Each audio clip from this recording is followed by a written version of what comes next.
নমস্কার নমস্কার নমস্কার নমস্কার নমস্কার নমস্কার নমস্কার আপনাদের সবাইকে সবাইকে সবাইকে নমস্কার জানাচ্ছে আপনাদের সৌমিত্র বসু। সবাইকে অজস্র শুভকামনা জানাচ্ছে, সবাইকে স্বাগত জানাচ্ছে আজকের এই শরণাগত অনুষ্ঠানে এবং সবাইকে শুভ সকাল জানাচ্ছে। শুভ সকাল, শুভ সকাল। আজকে সত্যি সত্যি একটা শুভ দিন।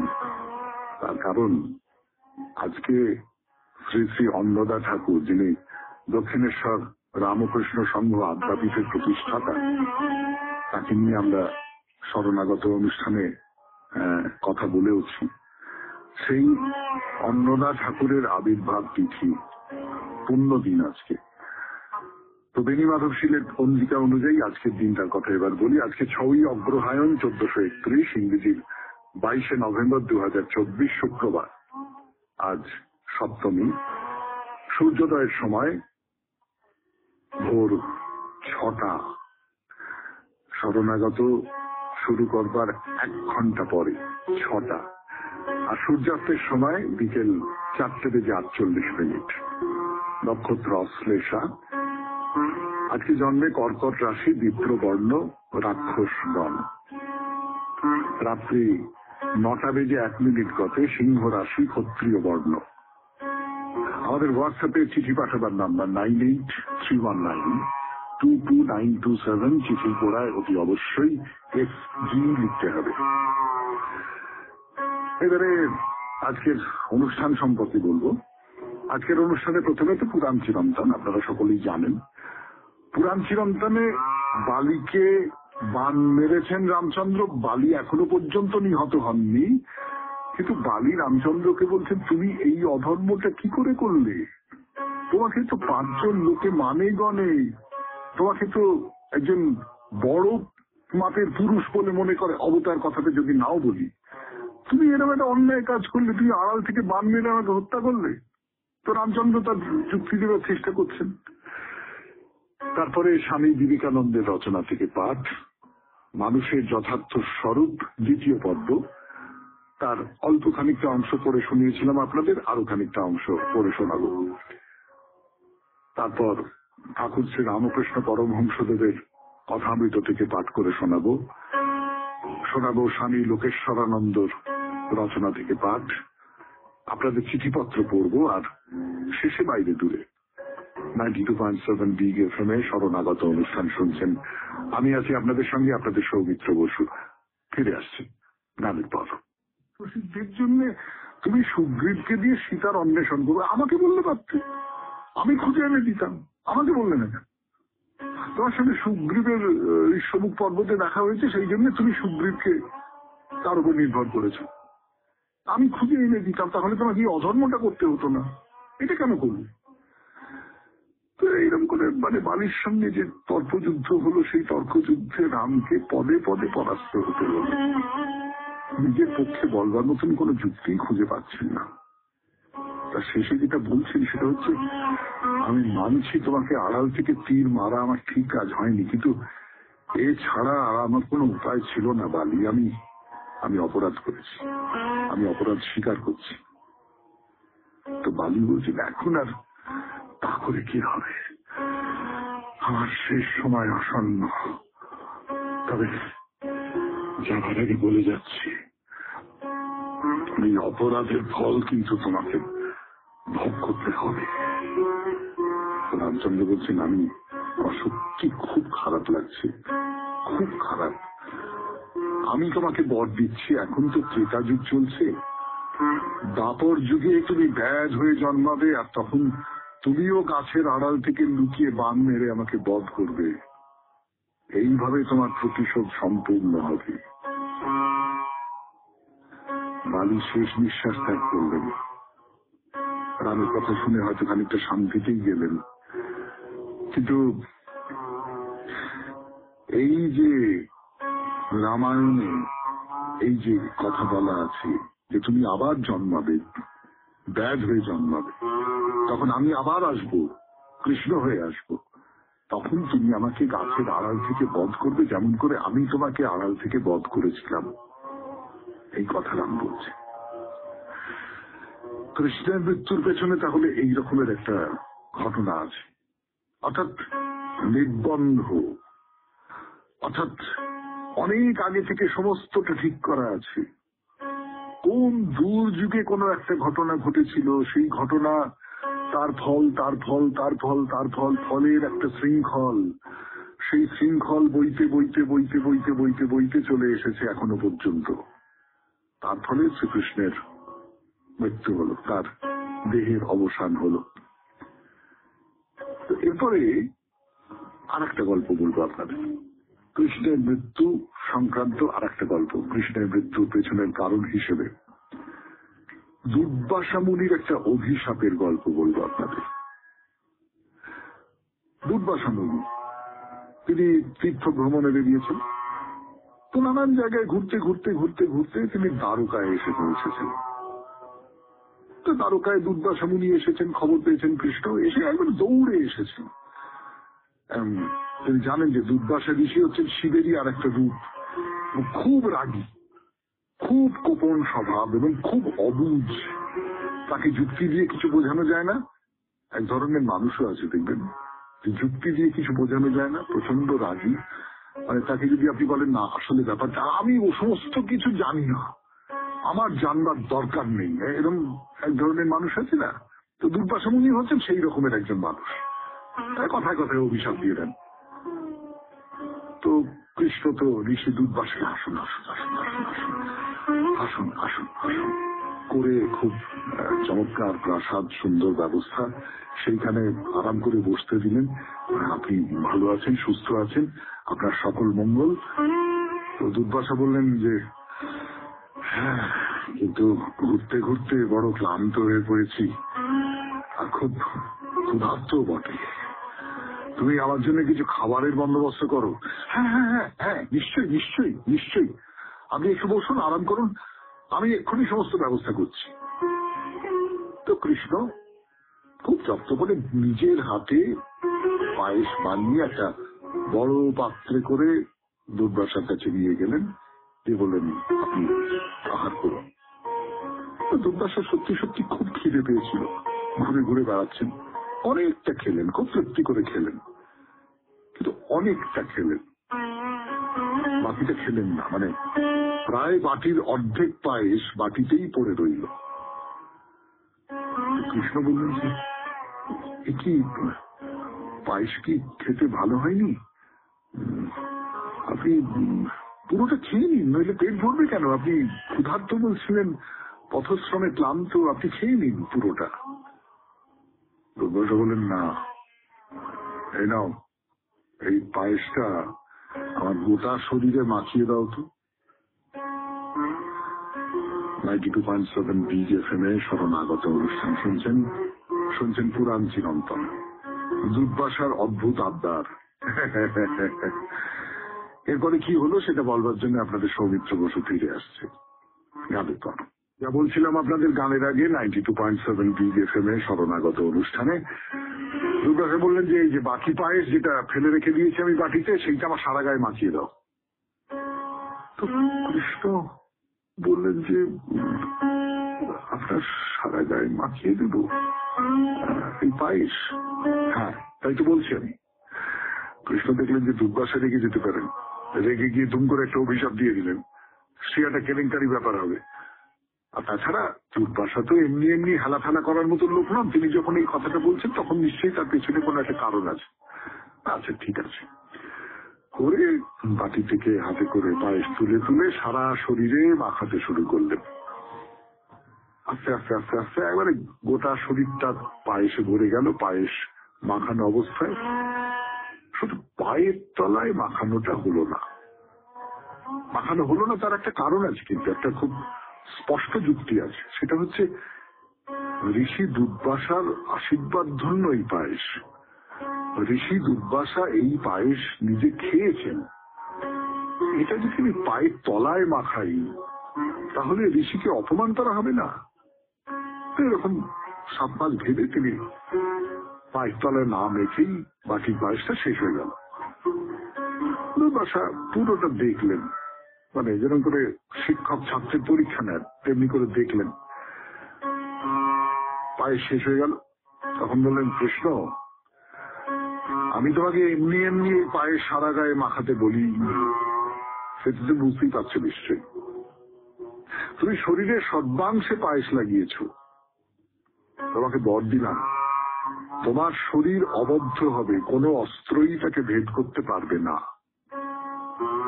কোনো অস্ত্র তোমাকে আঘাতও করতে পারবে না কৃষ্ণ। তো কৃষ্ণ তো খুব খুশি, ঋষিকে প্রণাম করে বললেন, আপনার দয়া, আপনার অনুগ্রহ, কিন্তু তুমি আমার পায়ের তলায় এই পায়েসটা লাগাওনি, তাই এই দুটি পায়ের তলা তোমার শরীরের দুর্বল অংশ হয়ে থাকবে, এবং এই পায়ের তলাই একদিন তোমার মৃত্যুর কারণ হবে কৃষ্ণ।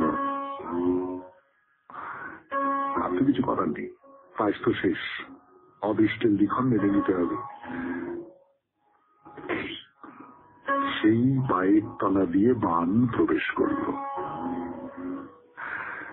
আমার নিজের ধারণা, আমি জানি না, আমি পণ্ডিত মানুষ নই, আমি ভক্ত মানুষও নই, আমার নিজের যেটা ধারণা সেটা হচ্ছে এই কাহিনীগুলো পরে তৈরি করা হয়েছে। কৃষ্ণের পায়ে বাণ বিদ্ধ হলো সামান্য একজন ব্যাধের হাতে, এইটা যারা ভক্ত মানুষ তারা মেনে নিতে পারেননি, তার ফলে তারা এর পেছনে একটা অদৃষ্টের কারিগরি লক্ষ্য করেছেন। কিন্তু পুরাণ চিরন্তন তো এর ভেতর থেকে একটা কোনো মানে বেরিয়ে আসে, সেটা হচ্ছে যে যদি আপনি কোনো একটা কাজ করে থাকেন, সেই কাজটার ফল আপনাকে কিন্তু ভবিষ্যতে কোনো না কোনো ভাবে পেতে হবে। এটা আমরা অনেকেই বিশ্বাস করি। 92.7 বিগ এফএম এ শরণাগত অনুষ্ঠানে শেষ হলো পুরাণ চিরন্তন। এরপর গানের পর স্বামী বিবেকানন্দের রচনা থেকে পাঠ। ফিরে আসছি আমি, আপনাদের সৌমিত্র বসু। স্বামী বিবেকানন্দের রচনা থেকে পাঠ, মানুষের যথার্থ স্বরূপ, দ্বিতীয় ভাগ। যতটা পড়েছিলাম তারপর থেকে খানিকটা অংশ পড়ে শোনাই। এবার মনস্তত্ত্বের আলোচনা করা যাক। আমি তোমাকে দেখিতেছি, চক্ষুর দ্বারা বিষয় গৃহীত হইতেছে, উহা অনুভূতিজনক স্নায়ুর দ্বারা মস্তিষ্কে প্রেরিত হইতেছে। এই চক্ষু দর্শনের সাধন নহে, উহা বাহিরের যন্ত্র মাত্র। কারণ দর্শনের প্রকৃত সাধন, যাহা মস্তিষ্কে বিষয় জ্ঞানের সংবাদ বহন করে, তাহা যদি নষ্ট করিয়া দেওয়া যায়, তবে আমার দৃষ্টিচক্ষু থাকিলেও তোমাদের কাহাকেও দেখিতে পাইব না। অক্ষি জালের বা রেটিনার উপর সম্পূর্ণ ছবি পড়িতে পারে, তথাপি আমি তোমাদিগকে দেখিতে পারিব না। সুতরাং প্রকৃত দর্শনেন্দ্রিয় এই চক্ষু হইতে পৃথক। প্রকৃত চক্ষুর ইন্দ্রিয় অবশ্য চক্ষুযন্ত্রের পশ্চাতে অবস্থিত। সকল প্রকার বিষয়ানুভূতি সম্বন্ধে এরূপ বুঝিতে হইবে। নাসিকা ঘ্রাণেন্দ্রিয় নহে, উহা যন্ত্র মাত্র, উহার পশ্চাতে ঘ্রাণেন্দ্রিয়। প্রত্যেক ইন্দ্রিয় সম্বন্ধেই বুঝিতে হইবে, প্রথমে এই স্থূল শরীরে বাহ্যযন্ত্রগুলি অবস্থিত, তৎপশ্চাতে কিন্তু এই স্থূল শরীরেই ইন্দ্রিয়গণ অবস্থিত। কিন্তু তথাপি যথেষ্ট হইল না। মনে করো আমি তোমার সহিত কথা কহিতেছি, আর তুমি অতিশয় মনোযোগ সহকারে আমার কথা শুনিতেছ। এমন সময় এখানে একটি ঘণ্টা বাজিল, তুমি হয়তো সেই ঘণ্টার ধ্বনি শুনিতে পাইবে না। ওই শব্দ তরঙ্গ তোমার কানে পৌঁছিয়া কর্ণপটহে লাগিল, স্নায়ুর দ্বারা ওই সংবাদ মস্তিষ্কে পৌঁছিল, কিন্তু তথাপি তুমি শুনিতে পাইলে না কেন? যদি মস্তিষ্কে সংবাদ বাহন পর্যন্ত সমস্ত প্রক্রিয়াটি সম্পূর্ণ হইয়া থাকে, তবে তুমি শুনিতে পাইলে না কেন? তাহা হইলে দেখা গেল এই শ্রবণ প্রক্রিয়ার জন্য আরো কিছু আবশ্যক। এক্ষেত্রে মন ইন্দ্রিয় যুক্ত ছিল না। যখন মন ইন্দ্রিয় হইতে পৃথক থাকে, ইন্দ্রিয় উহার কাছে কোনো সংবাদ আনিয়া দিতে পারে, মন তাহা গ্রহণ করিবে না। যখন মন উহাতে যুক্ত হয়, তখনই কেবল উহার পক্ষে কোনো সংবাদ গ্রহণ সম্ভব। কিন্তু উহাতেও বিষয়ানুভূতি সম্পূর্ণ হইবে না। বাহিরের যন্ত্র সংবাদ আনিতে পারে, ইন্দ্রিয়গণ ভিতরে উহা বহন করিতে পারে, মন ইন্দ্রিয়ে সংযুক্ত হইতে পারে, কিন্তু তথাপি বিষয়ানুভূতি সম্পূর্ণ হইবে না। আরেকটি জিনিস আবশ্যক, ভিতর হইতে প্রতিক্রিয়া আবশ্যক। প্রতিক্রিয়া হইতে জ্ঞান উৎপন্ন হইবে। বাহিরের বস্তু যেন আমার অন্তরে সংবাদ প্রবাহ প্রেরণ করিল, আমার মন উহা গ্রহণ করিয়া বুদ্ধির নিকট প্রেরণ করিল, বুদ্ধি পূর্বানুভূত মনের সংস্কার অনুসারে উহাকে সাজাইল এবং বাহিরে প্রতিক্রিয়া প্রবাহ প্রেরণ করিল। ওই প্রতিক্রিয়ার সঙ্গে সঙ্গেই বিষয়ানুভূতি হইয়া থাকে। মনে যে শক্তি এই প্রতিক্রিয়া প্রেরণ করে তাহাকে বুদ্ধি বলে। তথাপি ব্যাপারটি সম্পূর্ণ হইল না। মনে করো একটি ক্যামেরা, ম্যাজিক লণ্ঠন রহিয়াছে আর একটি বস্ত্রখণ্ড রহিয়াছে।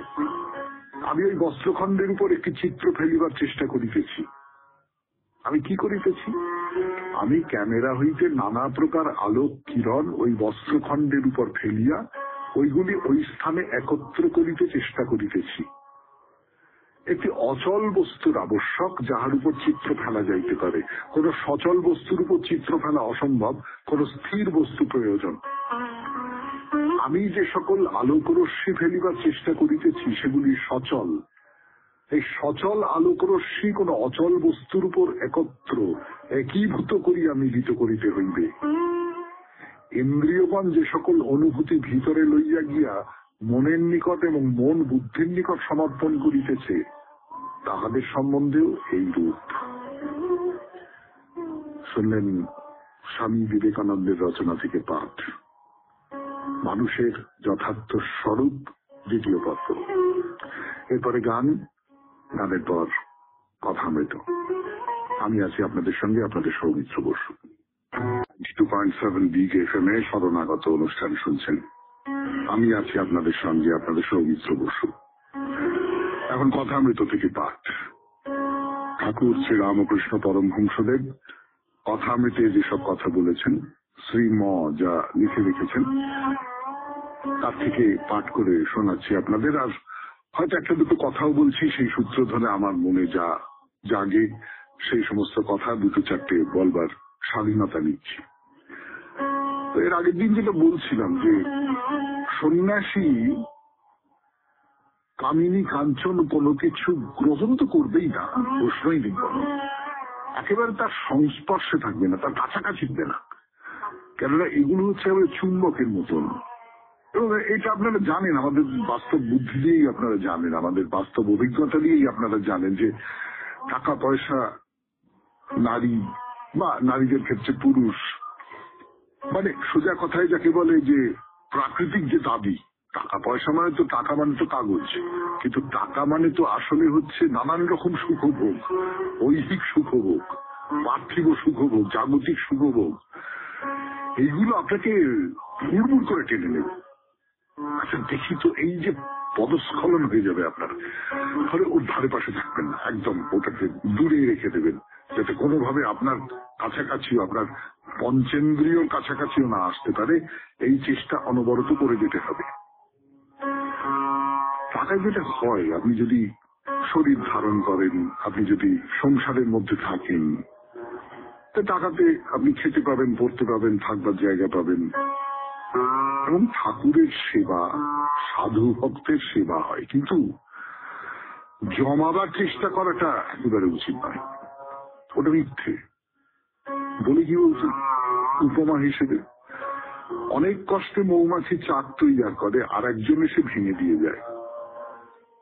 আপনি টাকা পয়সা জমালেন, জমিয়ে কি হলো, আপনি পট করে মরে গেলেন, তারপরে সেটা 12 ভূতে লুটে পুটে খেলো, বা আর যারা যারা সেইটাকে ভোগ করলো তারা আপনার কথা মনে রাখলো না। ওই যে সেই বিখ্যাত গল্প আছে, আপনারা অনেকবার শুনেছেন সেই গল্প, যে একজন লোক, তার গুরু বলেছেন যে তুই দেখবি সংসারটা কিরকম, আসলে এই বড়িটা খেয়ে শুয়ে থাকবি। বড়িটা খেয়ে শুয়ে আছে, মনে হচ্ছে যেন মরে গেছে, হাত পা শক্ত হয়ে গেছে, এই হয়ে গেছে। সবাই খুব হাহাকার করে কাঁদছে, করছে, ও করছে। তো তাকে দরজা দিয়ে বার করা হবে, কিন্তু এমন ভাবে পড়ে আছে যে দরজা দিয়ে বার করা যাচ্ছে না, সমস্ত শরীর আড়ষ্ট, দরজা দিয়ে বেরোচ্ছে না। তখন বলছে দরজাটা কেটে ফেলো। তো বলছে না না না না না না, দরজা কাটলে কি করে হবে, এই ঘরের মধ্যে থাকি, এই দরজা কেটে ফেলবে, অবনাশ হয়ে যাবে, ওকে কেটে ফেল। তখন শিষ্য বলছে, ও বাবা, এই হচ্ছে সংসার, হ্যাঁ আমি চললুম। তাহলে এই যাদের হাতে আমি আমার এত কষ্টের টাকা পয়সা জমিয়ে রেখে দিয়ে যাদের হাতে তুলে দিয়ে গেলুম, তারা তারা কি আমাকে মনে রাখবে? সত্যি সত্যি যিনি চলে গেছেন পৃথিবী থেকে, তাকে কতদিন পর্যন্ত খুব তীব্র করে, মানে চলে যাওয়ার সঙ্গে সঙ্গে যে তীব্রতা নিয়ে আমরা কাঁদি, সেই তীব্রতা নিয়ে কি আর আমরা মনে রাখতে পারি? পারি না তো, পারি না। এবং না পারার মধ্যে কোনো দোষ নেই, তাই তো হবে, সেটাই তো নিয়ম। কিন্তু তাহলে জমিয়ে লাভটা কি? কিসের জন্য জমাচ্ছি? কিন্তু শুধু মরে যাওয়ার কথাটাই বলছি, সেটাই সব নয়, আরো কি কথা আছে বলবার জন্য ফিরে আসছে আমি, আপনাদের সৌমিত্র বসু। একটু গান শুনে দিই। 92.7 বিগ এফএম এ শরণাগত অনুষ্ঠানে সেটা হচ্ছে যে মরে যাওয়াটা না হয় হলো, কিন্তু তার আগেও ধরুন ভোগ করার তো একটা বয়স আছে। কালকে আপনারা তো জানেন, শরণাগত যারা শোনেন তারা জানেন যে আমি সস্ত্রীক মাঝে মাঝে বেরিয়ে পড়ি, বিদেশে নানান জায়গায় যাই। এটা ভোগ, এটা ভোগ। আমি কোনোভাবে এটা একসঙ্গে ঠাকুর শ্রী রামকৃষ্ণ পরমহংসদেবের কথা আমি তোকে মেলাচ্ছি না। কিন্তু আরেকজন এসেছিলেন আর কি, তিনি খুব বিখ্যাত একজন অভিনেত্রী, আমার ছোট বোনের মতন, আমরা দুজনে মিলে, সেও মাঝে মাঝেই বেরিয়ে পড়ে। তো বলছিল দেখো আর বছর, আর বছর দশেকের মধ্যে আমরা কিন্তু ওই লম্বা যে ফ্লাইট, এরোপ্লেনে করে অনেকটা রাস্তা যাওয়া, এটা পেরে উঠবো না। হাঁটু কনকন করবে, শরীর পিঠ ঝনঝন করবে, এই সমস্ত করবে। এই যে কটা দিন আছি, যা কিছু পৃথিবীতে চারপাশে যা কিছু দেখবা, যতটুকু পারি দেখে শুষে নি। এরকম সব কথাবার্তা হচ্ছিল আমাদের মধ্যে আর কি। এটা মনে পড়ে গেল আপনাদের এই কথাগুলো বলতে বলতে, যে শরীরটাও তো আর ভোগ করবার উপযোগী হয়ে থাকবে না। আমি যে টাকাটা জমাচ্ছি, সেই টাকাটা দিয়ে তাহলে আমি কি করব? ফলে ওই জমাবার চেষ্টাটা মিথ্যে। তো ডাক্তার যেটা বলছেন সেটা সমর্থনই করছেন, বলছেন জমাচ্ছেন কার জন্য? না, একটা বদ ছেলের জন্য। শ্রীরামকৃষ্ণ বলছেন হ্যাঁ, বদ ছেলে, পরিবারটা হয়তো নষ্ট, উপপতি করে, তোমারই ঘড়ি তোমারই চেন তাকে দেবে। কিন্তু তোমাদের পক্ষে, ডাক্তার কি বলছেন, তোমাদের পক্ষে স্ত্রীলোক একেবারে ত্যাগ নয়, সদারায় গমন দোষের নয়। তবে ছেলেপুলে হয়ে গেলে ভাই ভগ্নির মতো থাকতে হয়। ছেলেপুলে হয়ে গেলে তারপরে আর গমন দরকার নেই। কেন? ছেলেপুলেটা হতে হবে তার কারণ প্রকৃতি, যে প্রকৃতি তার অধীন, তিনি চাইছেন যে এই মানুষের যে ধারা, সেই ধারাটা প্রবহমান থাকুক। তিনি চাইছেন যে মানুষ জন্মাক, তার ফলে এই যে বেঁচে থাকা সভ্যতা, এই সমস্তটা চলতে থাকবে। কিন্তু সেই কাজটা হয়ে গেলে ব্যাস, কামিনী কাঞ্চনে আসক্তি থাকলেই তার সূত্র ধরে নানান রকমের অহংকার তৈরি হবে। বিদ্যার অহংকার, টাকার অহংকার, উচ্চ পদের অহংকার, এই সমস্ত হবে। বলছেন অহংকার না গেলে জ্ঞান লাভ করা যায় না, উঁচু ঢিবিতে জল জমে না, খাল জমিতে চারদিকটা জল হুড় করে আসে। এটা খুব সোজা একটা অঙ্ক, আপনারা বুঝতে পারবেন যে আমি যদি বিনয়ী হই তাহলেই তো আমি অন্যের কাছ থেকে অনেক কিছু গ্রহণ করতে পারবো। আর জ্ঞান মানে তো তাই, অন্যের কাছ থেকে অনেক কিছু গ্রহণ করা। আজকের মতো শেষ করি কথা অমৃত থেকে পাঠ 92.7 BGFM শরণাগত অনুষ্ঠানে। গানের পর স্বামী লোকেশ্বরানন্দের রচনা থেকে পাঠ। রচনার নাম পৌত্তলিকতা। আমি ফিরে আসছি, একটু গান শুনে নিই। লোকেশ্বরানন্দের রচনা থেকে পাঠ 92.7 BGFM শরণাগত অনুষ্ঠান শুনছেন। আমি আছি আপনাদের সঙ্গে, আপনাদের সৌমিত্র বসু। রচনার নাম পৌত্তলিকতা। স্বামী বিবেকানন্দ এক জায়গায় বলেছেন, কোন একটি চার্চের মধ্যে জন্মগ্রহণ করা ভালো, কিন্তু সেখানেই মৃত্যু হওয়া খারাপ। যে কোনো প্রাতিষ্ঠানিক ধর্মগোষ্ঠীকেই চার্চ বলা যেতে পারে। স্বামীজি সেই অর্থেই এখানে চার্চ শব্দটি ব্যবহার করেছেন। একটি চার্চ বা প্রাতিষ্ঠানিক ধর্মগোষ্ঠী গড়ে ওঠা নিঃসন্দেহে ভালো কথা, কিন্তু প্রাতিষ্ঠানিক বলেই তার কিছু ত্রুটিও থাকে। কোন বিশেষ ধর্মমতের স্বার্থ আগলে চলতে হয় তাকে। যতদিন সে ওই বিশেষ মতের পৃষ্ঠপোষক ততদিনই তার আয়ু, ততদিনই সে বাড়বে। কিন্তু যে মুহূর্তে তার আনুগত্যের একটু নড়চড় হবে, সেই মুহূর্তেই অনুগামীদের উপর থেকে তার প্রভাব চলে যাবে। সমর্থকেরাই চার্চের আশা ভরসা, তারাই চার্চের প্রাণ। চার্চকে তাদের উপর ভরসা করেই টিকে থাকতে হয়। তাই সমর্থকদের উপর থেকে আধিপত্য চলে যাওয়া মানেই বুঝতে হবে চার্চের দিন ঘনিয়ে এসেছে। তাই চার্চকে সর্বদাই দেখতে হয় তার মতামতের অকাট্যতা সম্পর্কে, তার দুর্ভেদ্যতা সম্পর্কে। কারো মনে যেন কোনো সংশয় না জাগে। এতে আশ্চর্য হওয়ার কিছু নেই, বরং এটাই স্বাভাবিক। কিন্তু তখনই আমরা অবাক হই যখন দেখি চার্চ কর্তৃপক্ষের সদস্যরা নিজেদের নীতি ও কর্মপন্থার যৌক্তিকতা বিষয়ে নিজেরাই সন্দিহান। চার্চের প্রচার মঞ্চ থেকে তারা যেসব কথা বলেন এবং ব্যক্তিগতভাবে নিজেরা যে মত পোষণ করেন, এ দুয়ের মধ্যে অনেক তফাৎ। কিন্তু তাহলে কি হয়? নিজেদের স্বার্থে এবং প্রতিষ্ঠানের স্বার্থে প্রকাশ্যে তাদের চার্চের ঘোষিত নীতি ও কর্মপন্থাকে সমর্থন করতেই হয়, এবং এই কাজটি তারা অত্যন্ত চাতুর্যের সঙ্গেই করে থাকেন। এরকম অবস্থায় চার্চ অদূরদৃষ্টি, নির্বুদ্ধিতা এবং ভণ্ডামির প্রতীক হয়ে দাঁড়ায়। সে আর তখন মানুষকে ঈশ্বরের দিকে এগিয়ে নিয়ে যেতে পারে না, যা তার প্রকৃত উদ্দেশ্য ছিল। তখন সে অসৎ ধর্মযাজকদের হাতে শোষণের যন্ত্র হয়ে দাঁড়ায়। কিন্তু সংগঠিত ধর্মগোষ্ঠী বা চার্চ মানুষের কতটা সর্বনাশ করে তা বুঝতে হলে তার সদস্যদের দৃষ্টিকোণ থেকে পরিস্থিতিটা তলিয়ে দেখা দরকার। কোন সদস্যের প্রশ্ন করার বা তর্ক করার অধিকার নেই। তার কর্তব্য কেবল আদেশ মেনে চলা। তার মনে সন্দেহ থাকতেই পারে, কিন্তু সে সন্দেহ প্রকাশ করার কোনো স্বাধীনতা নেই তার। চার্চ যা বলবে তাই তাকে বিন্দুমাত্র সন্দেহ প্রকাশ না করে শান্ত মনে মেনে নিতে হবে। এই পরিস্থিতিতে তার দম বন্ধ হয়ে আসতে পারে, কিন্তু তবুও চার্চের ইচ্ছা তাকে পালন করে যেতেই হবে। চার্চ হয়তো বদ্ধ জলার মতো গতিহীন, ধর্মের প্রতি উদাসীন, নিষ্প্রাণ, অনুগামীদের রুচি ও প্রয়োজন মেটাবার কোনো ক্ষমতা তার নেই, তবুও তাকে চার্চের অনুশাসন মেনে চলতেই হবে, তাতে তার যত ক্ষতি হয় হোক। কোন ব্যক্তি যখন এই অবস্থা মেনে নেন, তখন বুঝতে হবে তিনি পৌত্তলিক হয়ে গেছেন। পৌত্তলিক এই অর্থে যে তিনি তার যুক্তি ও চিন্তা শক্তি চার্চ রূপ দেবতার পায়ে বিসর্জন দিয়েছেন। চার্চ যদি ব্যক্তির প্রবণতা ও সংস্কারের কথা মনে রেখে তার অধ্যাত্ম বিকাশের সহায়তা করে, তাহলে সেই চার্চকে স্বাগত জানাতে কোনো বাধা নেই। কিন্তু তা না হয়ে সে যদি প্রতিবন্ধক হয়ে দাঁড়ায়, তাহলে ব্যক্তির শ্রদ্ধা ও আনুগত্য আশা করার কোনো অধিকার বা যোগ্যতা তার নেই। দুর্ভাগ্যের বিষয়ে বেশিরভাগ মানুষ আজকাল কথায় কথায় ধর্ম বিজ্ঞান, এই ধর্ম প্রচারক, না হয় ওই ধর্ম প্রচারক, না হয় বিভিন্ন মতবাদের দোহাই দেন।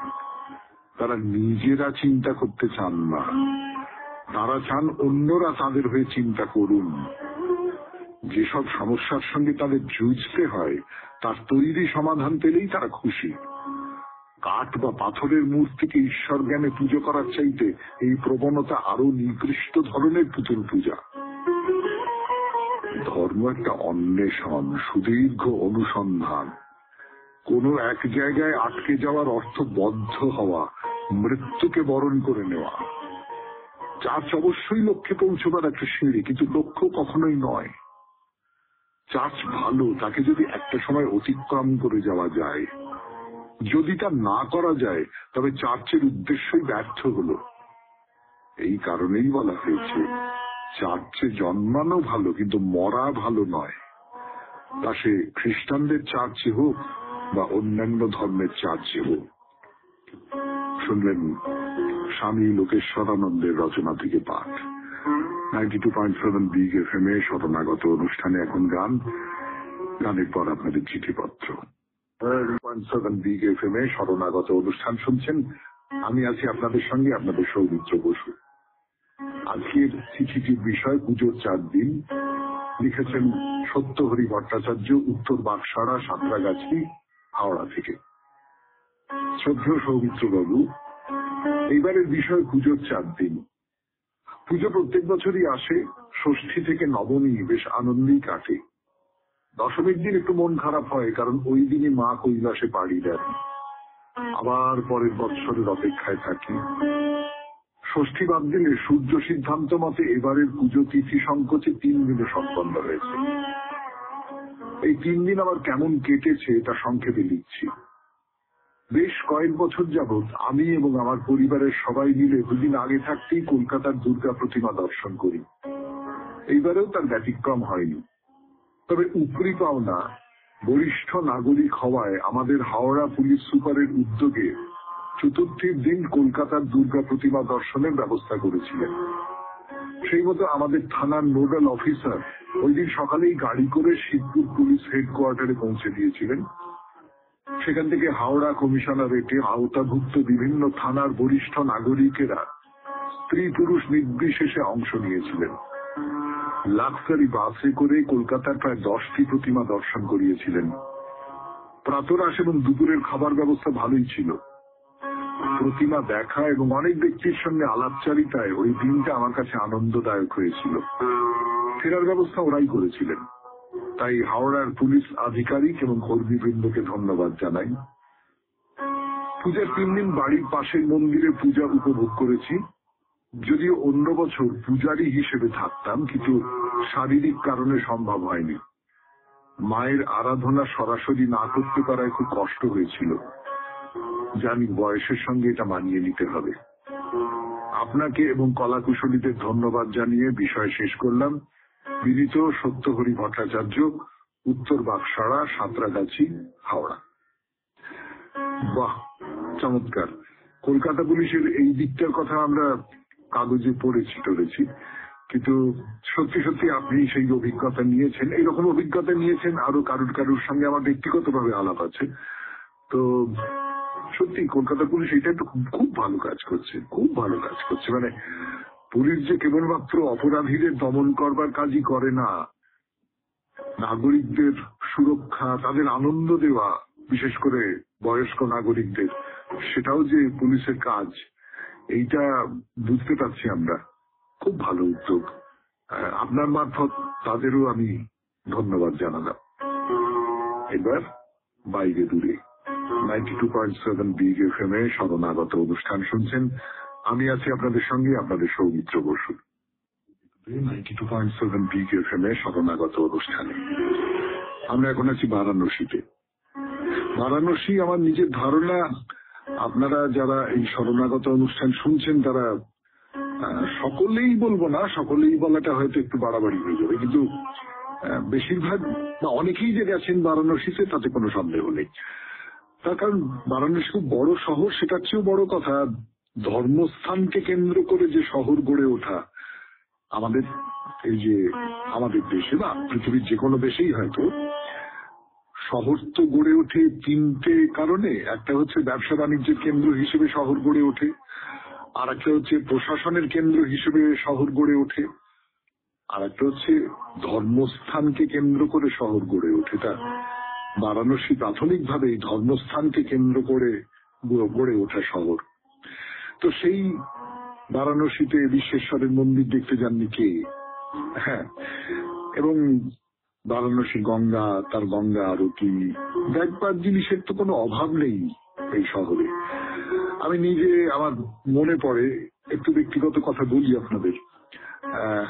আমার পিতৃদেবের যখন মৃত্যু হয় তখন মা খুব ভেঙে পড়েছিলেন। মা ঘরের বাইরে বেরোতেই চাইতেন না কোনোভাবে। মানে মা এমনি, আমার মা খুব মিশুকে মানুষ ছিলেন, কিন্তু এই ঘটনাটা ওকে একেবারে ঘরে বসিয়ে দিয়েছিল। সেই সময় আমার একটা ডাক আসে বারাণসীতে যাবার কোনো একটা দরকারে, সেটা ধর্মীয় কারণ নয়, অন্য কারণ। তো আমি মাকে বললাম যে তুমি যাবে। মা এক কথায় রাজি হয়ে গেলেন। তার কারণ আমার জন্মের সময় কোনো একজনের কাছে তিনি একটা মানত করেছিলেন বারাণসীতে, সেখানে একটু পুজো দেবেন। এবং সেটা দেখলাম মা তখন একটু বয়স হয়ে গেছে, একটু অথর্ব হয়ে গেছেন। তার মধ্যে সেই নৌকো করে গঙ্গায় খানিকটা যাওয়া হলো, সেই ঘাটে নামা হলো, সেখানে উঁচু সিঁড়ি ভেঙে ভেঙে আমার তো ভয়ই করছিল, কিন্তু অনেকটা পর্যন্ত উঠে গেলেন, গিয়ে পুজো দিলেন, গিয়ে খুব তৃপ্ত হলেন। আমার সঙ্গে যারা ছিলেন তারা তো খুবই খুবই সাহায্য করেছিলেন। সুমিতা চট্টোপাধ্যায় বলে একটি মেয়ে, বেনারস হিন্দু বিশ্ববিদ্যালয়ে অধ্যাপনা করেন, আমার খুব ছোট বোনের মতো আর কি, তো সে খুব সাহায্য করলো। এইসব করে তো বারাণসীতে এইরকম অনেক মন্দির আছে, অনেক মন্দির আছে যে মন্দিরগুলোর কথা আমরা জানি না। আমরা বিশ্বেশ্বরের মন্দির নিয়েই বেশি ব্যস্ত বা বেশি জানি আমরা এই মন্দিরগুলোর সম্পর্কে। তো নাটোরের রানী ভবানী, তার তৈরি যে মন্দিরের কথা বলছি আপনাদের, সেই মন্দিরের ভেতরে প্রবেশ করেছি। সেই মন্দির খুব বড় একটা এলাকা নিয়ে, সেই লাল রঙের মন্দির, সে মন্দিরে আমরা এখন ঘুরে বেড়াচ্ছি। তো যেটা বলছিলাম যে মা কালী রয়েছেন, দুর্গা মূর্তি তো রয়েছেন, রাধাকৃষ্ণ রয়েছেন, মা কালী রয়েছেন, এবং শেষ যে এলাকাটা, মানে মন্দিরের ভেতরে অনেকগুলো ভাগ, তার মধ্যে শেষ যে ভাগ, সেইখানে রয়েছেন মহিষাসুরমর্দিনী দেবী দুর্গা। কিন্তু সত্যি সত্যি যেটা বিশেষভাবে দেখতে ইচ্ছে করে সেটা হলো এই তারাসুন্দরীর সমাধি, দ্বিতীয় প্রাঙ্গণ, যেখানে দেবী নীল তারা রয়েছেন। সেই প্রাঙ্গণের একটা জায়গা গোল হয়ে রয়েছে, খানিকটা যেন মানে কিরকম জানেন তো, ওই ছোট কুয়োর মুখের মতো। তার উপরে একটা ঢাকনা দেওয়া রয়েছে, সিমেন্টের ঢাকনা, চিরকালের জন্য বন্ধ করে রাখা হয়েছে। এই এর নিচে নাকি তারা সুন্দরী আছে, তার মৃতদেহ নাকি এইখানেই রেখে দেওয়া আছে। শুনছেন বাইরে দূরে 92.7 বিগ এফএম এ শরণাগত অনুষ্ঠানে। আরো কথা বলবার জন্য ফিরে আসছি, একটু গান শুনে নি। 92.7 বিগ এফএম এ শরণাগত অনুষ্ঠান শুনছেন, আমি আছি আপনাদের সৌমিত্র বসু। তারা সুন্দরীকে যেখানে সমাধি দেওয়া হয়েছিল সেইখানে দাঁড়িয়ে আছি আমরা। একটা গোল চাঙর দিয়ে যেরকম কুয়োর মুখ বন্ধ করে বা ম্যান হোলের মুখ বন্ধ করে, তো লোহার একটা কিছু ঢাকনা দিয়ে, কিন্তু সেই লোহার ঢাকনা না থাকলে অনেক সময় একটা গোল কিছু চাপিয়ে দেওয়া হয় না, সেই রকম করে চাপিয়ে দেওয়া রয়েছে। আর তার উপরে অনেকগুলো গোল গোল গোল গোল পাত্রের মতন। সেটা পেরিয়ে গেলে, এই সমাধিকে পাশ কাটিয়ে একটু এগিয়ে গেলে মন্দির, সেই মন্দিরে দেবী নীল তারার মন্দির। না, নীল তারা নাম হলেও দেবী কিন্তু সত্যি সত্যি নীল রঙের নল, কালো কৃষ্ণবর্ণা কালী মূর্তি, ঘোর কৃষ্ণবর্ণা, বিশাল লোল জিহ্বা, বড় বড় সাদা চোখ, কালো চোখের মনি, মুখে একটা হিংস্র ভাব। মন্দিরের গর্ভগৃহে কিন্তু প্রবেশ করা নিষেধ, লিখে দেওয়া আছে যে গর্ভগৃহে কেউ প্রবেশ করবেন না। মা চতুর্ভুজা সেখানে দাঁড়িয়ে রয়েছেন। পুজো উপলক্ষে খুব বড় করে সাজানো হয় এই মন্দির। নবরাত্রির সময় দিন রাত পূজা পাঠ হয়, চণ্ডী স্তোত্র হয়, কুমারী পুজো হয়।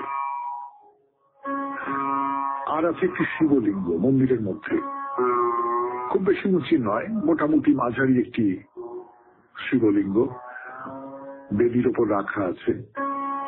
কুচকুচে কালো এই শিবলিঙ্গটি।